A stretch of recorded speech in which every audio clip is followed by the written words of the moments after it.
Hey guys, this is another episode of Talking Decon. I am Laura Spalding, CEO of Spalding Decon. To my left here is Fiona Mills, who is our franchise ramp-up coach. And to my right here is Mariah Watts, who is our content creator. And Mariah is going to take it away for us today. What you got? Yes, so today I am talking about Vickie Dawn Jackson, aka the Angel of Death. So she was killing from December 2000 to January of 2001. Ooh, a recent one. Mm-hmm. Well, somewhat recent. We've been doing stuff that was like really old before. Right. Well, I mean, today's kids, man, this is like ancient times. Yeah, so. That's true. It's 20 years ago, but it's still recent for us. Right? Yeah, super recent. So she has a confirmed of 10 deaths. She's suspected of killing 10 more, and she has made an attempt on 5. So she was a little busy. Very busy in that time frame. So, what's her deal? Where's she from? She's from Decon, Texas. Okay. Yeah. So not too much is known about Vickie. She was born in 1966 in Montague County, Texas, and sometime between the time she was born to the 1970s, her family moved from Texas to Indiana, then back to Texas. And this little detail I sympathize with. They moved back to Texas because her brother suffered from asthma. So, and living in Florida where it's humid, it's not, the climate's better for that. Yeah, exactly.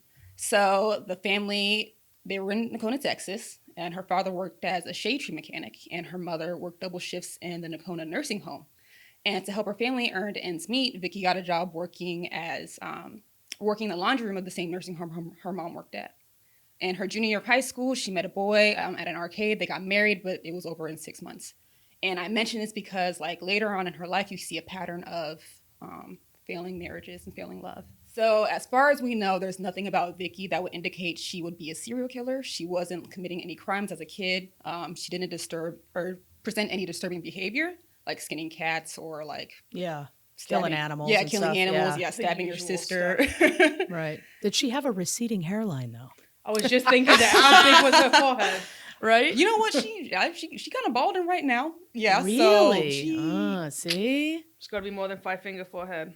Yeah. Yeah, I think she has dark hair, too, because wasn't that like a characteristic? Yep. Yeah, that you noticed? Dark hair, receding. Obviously, it typically goes with men, but was her family, did she have a large family, small family? Parents stayed married? Small family, and as far as I know, her parents stayed married. So she sounds like she had a loving home. So it's just...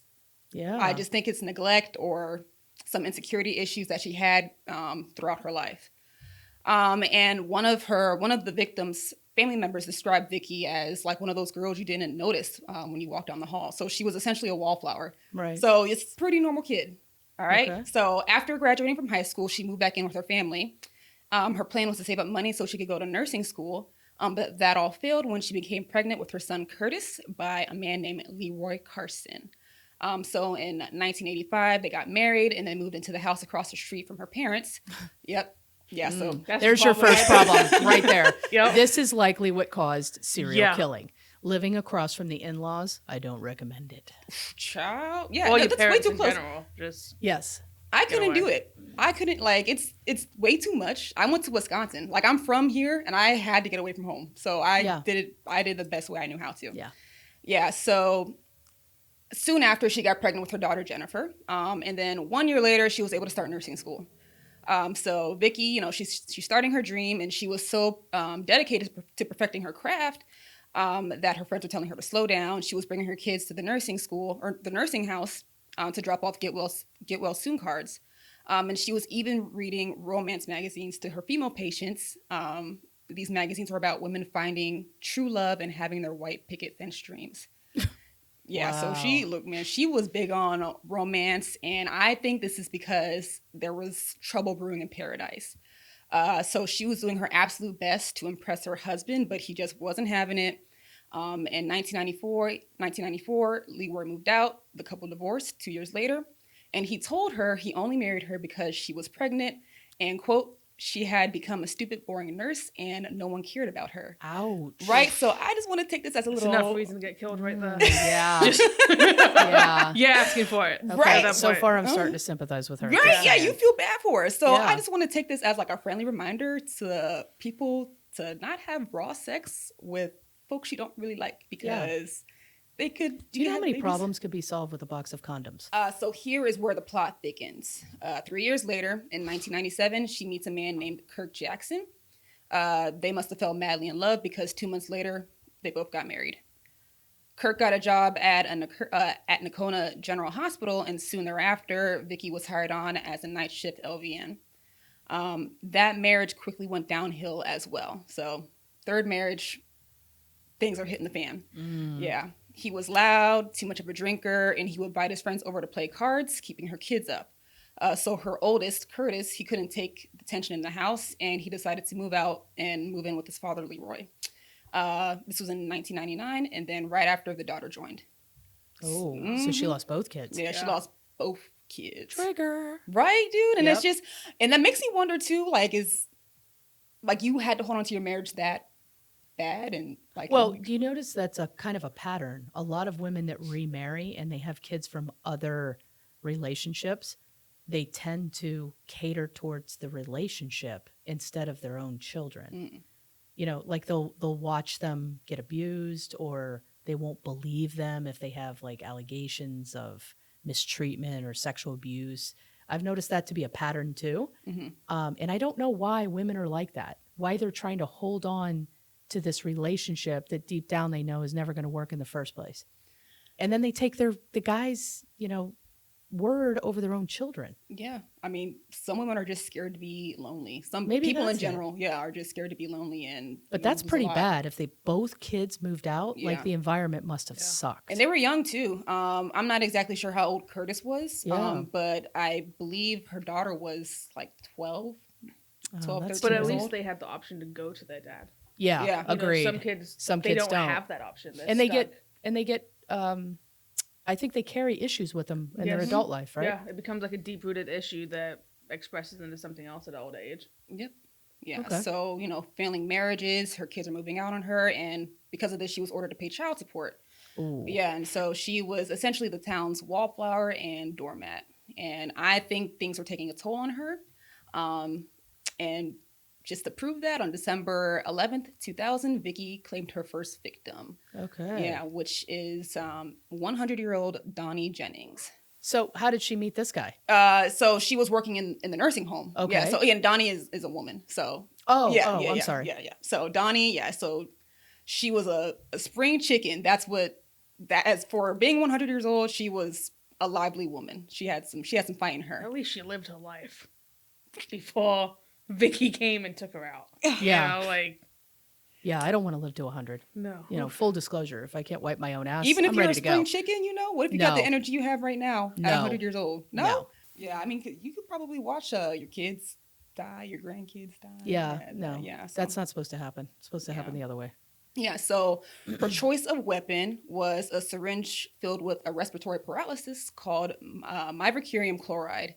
So yeah, I had to look this up because I was going to say, so how did she get a hold of something like that? So working as an LVN, she had access to the drugs. So that particular drug has a good use to it? Yes. Yeah. Oh, so, okay. Yeah. So this drug is used that way. So an oxygen tube can be inserted into the patient's trachea. So once the oxygen starts to flow, the drug is supposed to wear off fairly quickly. But in Vickie's case, if a high enough dose is used, it becomes deadly, especially if there's no oxygen tube to push oxygen through your lungs. So she wasn't on oxygen. She just injected it into her IV. Yep. Her IV. Mm-hmm. Randomly. No particular reason. Didn't dislike this woman. Like why her? Yeah, like what sparks this? So there was reports of her coworkers saying that Vickie was her targets were loud and obnoxious patients. So patients she felt were rambunctious. How loud can you be at 100? No loud. So Donnie was reported to be hitting Vickie every once in a while, and she spit on her. So I'm not justifying anything at all. I hope it doesn't sound like I am. No, but not at all. Yeah. So I'm just trying to think, what sparks at that? Yeah. A random. Okay, so she puts this in. Does she die instantly then? Yeah, she dies instantly of a heart attack. Yeah, so it takes a couple of minutes. Okay. You're choking. You have this horse-like sound, and then your respiratory. Are you familiar with that medication? No. You never heard of it? No. I wonder if they got rid of it, or if it's. I think I have some in my glove box. You probably do. Totally kidding. I have a special thing for both of you later.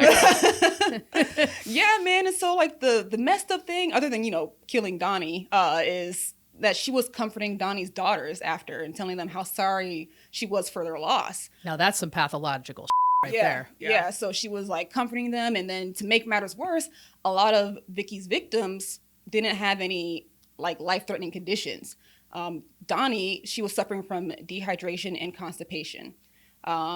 She's 100. Yeah. So it's just she's dried up inside. She's dried up. Yeah, she's a prune inside. Ooh, Lord. So yeah, it was. I bet the organs look like a tiny raisin.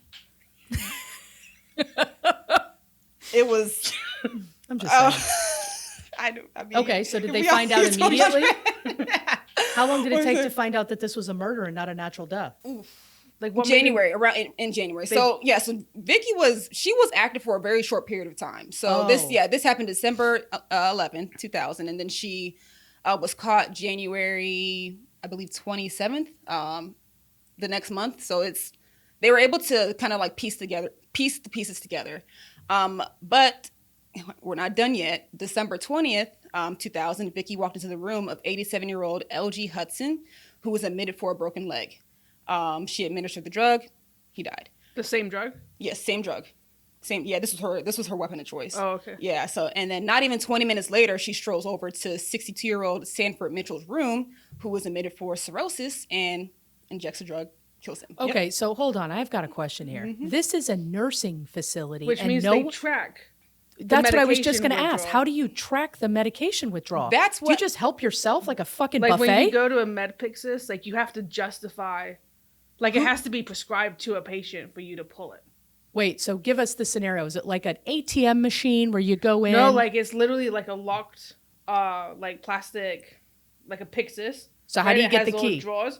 I don't know how it was back then. Now you have to, like, log in. Okay, with your ID. Yes. Put in the patient name, and the medication list is there. You select it, the drawer pops open. Okay, this wasn't that long ago. There had to be some type of So I feel like it has to be a similar management thing. of drugs, right? I will say, for the record, though, this was a small-town hospital. I mean, I think there should have been way better monitoring because it was a small-town hospital, but it was in, I don't know how small Nakona, Texas is, but there's so many medical errors across the board. Well, and this gives credence to the belief that everyone is terrified to end up in a damn nursing home, and this is one of the reasons why. Mm-hmm. Yeah. I mean, this is horrible. I can't believe they and for didn't a have any serious management. drug like that, for an LVN, it feels like you should have an RN authorize it. Exactly. With you. Girl, look, but it gets worse. All right. Okay. So look, she's on a roll. 20 minutes later, she's like, "I'll hit this one." Yeah, and remember, she was suspected of killing 10 more, and she had 5 failed attempts. So she was trying to go big in Texas. 4 days. Go bigger. Yeah, you do it. Yes. Yeah. Yeah. So 4 days later, on Christmas Eve, she kills 50-year-old Barbara Atbury, who was in the hospital for back pain. 50. Yeah. She was young. Yep. Okay. 50. Yep. A few hours, they get younger, Laura. Yeah. They get younger. A few hours later, she murders Boyd Burnett, an 87-year-old who was admitted because he felt disoriented. There's 5 dead at this point. He was disoriented already. Yep. December 20th, she kills 80-year-old James Gore, who was admitted because he aspirated on some food. And I do that all the time. Yeah. You aspirate on food all the time? Yeah. That's an issue too. Yeah. I'm not 80 years old, but yeah, I aspirate on food sometimes. So So you need the Heimlich? You know what? I try not to get myself in that situation, but especially with asthma. Fast eating? Yeah, it's fast eating, and I try and talk, and then I don't drink my drink. So. Me too. I eat like a prison inmate. Like I'm terrified people are going to steal my food. I'm just like, don't touch me. Don't look at me. I'm going to eat this. Yeah. Oh, man. Yeah. And then a couple hours later, after she kills James Gore, she comes after 79-year-old Gertie Matthews, who is admitted because of dementia and a UTI. So before December's out, she kills 7 people. Dang. Yeah. And look, so that was in the 1 month? 1 month. The month isn't even over yet. Oh, snap. Yeah. Okay. Yeah. So you can't even justify these as like mercy killings because these are all relatively healthy, older adults. Yeah. So it's something shifted in her head from the time she lost her kids to these failing marriages, child support to make her come after all these random people. Random people, yeah. Very, very interesting. Mm-hmm. Okay. So then? Yep. So January 2001, she's growing bolder. She injects the paralyzing drug into Jimmy Holder while his wife is sitting next to him. Yeah. That's pretty ballsy. Mm-hmm. Yeah, but nobody knows what's in the injection. You just think he's getting I've been on IV before. I have no idea what they're putting in there. Ooh. You ask and you're like, they could be telling you anything. Oh, it's saline. Or whatever. She could have told me it was mivacromium, the drug, and I'd be like, okay, that's okay. Yeah, I wouldn't know what that is. Right, for real. So then, right after killing him, she goes after 95-year-old Oma Weiler twice. Twice? Yeah, twice, man. Dang, girl, she's strong at 95. Look at her. So the first time the nurses were able to resuscitate her, but then 4 days later, Vickie comes back to kill her. Yeah, she's quite crazy. So I felt bad for her at first, but then the more she starts, you can't. Yeah, shit. Yeah, okay. Exactly. January 30th, Vickie injects the drug into Orville Moore, an 82-year-old former ranch hand who called Vickie a fat ass. And remember how I mentioned before, like a lot of these patients were a little on the rowdy side. So she kills him, but this is where things kind of start to take a turn. Because of his heart attack, there was a specialist called in, which was a good thing. It sucked that he died, but it was good because Vickie's next victim was a 14-year-old girl named Lydia. Well, hold on. I think we have a public service announcement here. Uh-oh. Anyone who is taking care of you in your urgent time of need, please don't call them a fat ass. That's like insulting your server and hoping they don't spit in your food. Yeah. Like, really? Come on. It may kill you. Yeah, literally. Yeah.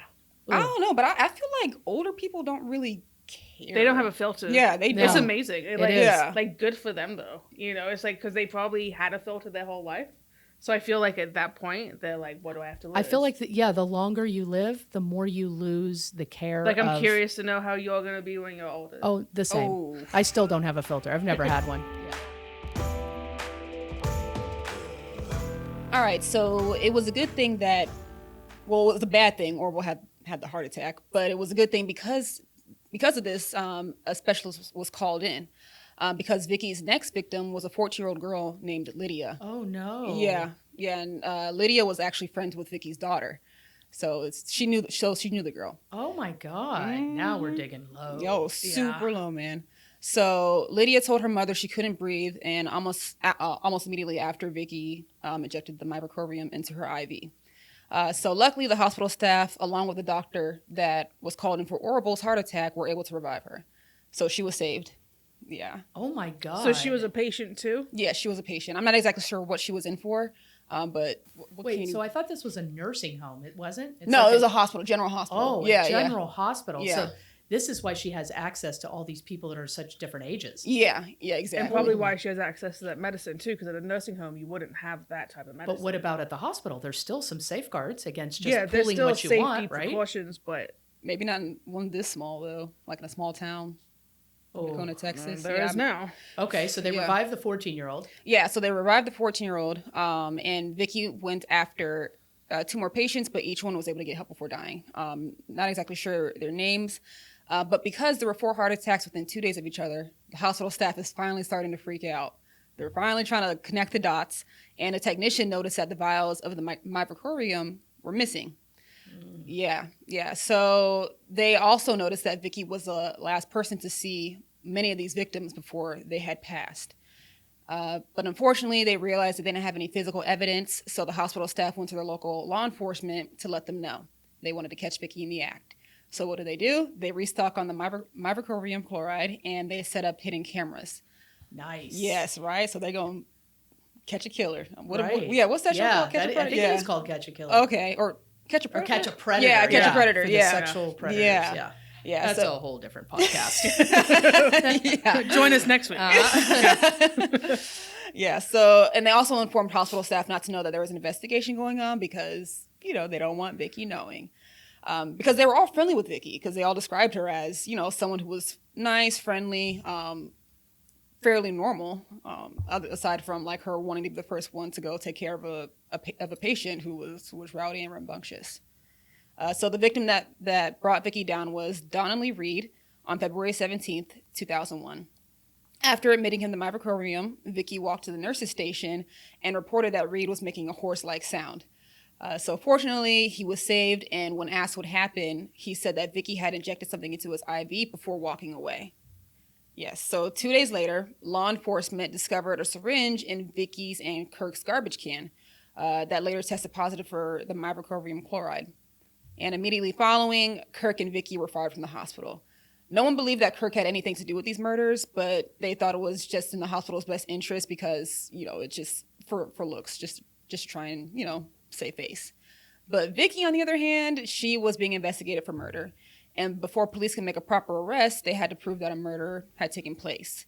And for that to happen, they needed a court order to exhume the bodies. And because that takes time, Vickie was able to walk around town like nothing had happened. She was still visiting her local Dairy Queen, getting a taco basket. When people were asking her if she did the murders, she said she had nothing to do with it and like clasping her pearls.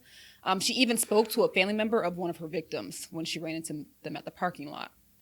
But in June 2001, the court order was approved, allowing for the bodies to be exhumed and examined for the mivacorium chloride. And they were able to prove that there were traces in these bodies.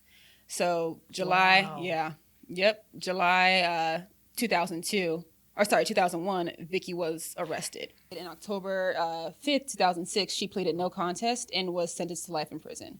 So she couldn't even admit that she I thought Texas was like the state that just kills everybody. So did I. You kill that many people and you don't automatically get the death penalty? You know they're pro-life now, right? Texas? No, they're only pro-life when it comes to women's bodies. Come on, let's be honest here. Yeah. Yeah, so she was sentenced to life in prison at the Montague County Jail. Did she have a defense? Did she say anything? No, she didn't say anything. Her defense was she didn't do it. Like, till this day, she will still say, like, according to the Texas Monthly article, that was one of my sources, she still can't even admit that she did the murders. She never came clean about it. No. So that we have no idea what sparked this, what was going through her head, nothing. Yeah, nothing. It's a mystery. Like, it's a complete mystery. We don't know what exactly snapped in her head. Is she still alive? Still in prison? Yeah, she's still alive. I believe she's 60 years old. She's still in prison. She's the OG now in prison. Yeah. Yeah. Old granny. And look, she's trying. She was transferred to a state prison called the Christina Melton Crane Unit. And she wants to get... That sounds like a burn unit. Yeah. That was like, when I read it, I was like, that's an interesting name. I want to know the story behind that name. Yeah, me too. And she wants to work in the nursing home there, like in medicine. Gosh. So yeah, that is. I wonder why the last victim, you said that she went to the nurse station and reported that they were having like breathing. So she was known to do that. So that was another thing that the nurses noticed. Instead of calling from the hospital phone, she would walk up to the nurse's station and say, "Oh, so and so was having a heart attack." Buys more time. Yeah. But here's the deal with this: she's not an LPN or an RN. She should have never been administering medication to begin with. But as an LVN, that's pretty much an LPN. It's a licensed vocational nurse.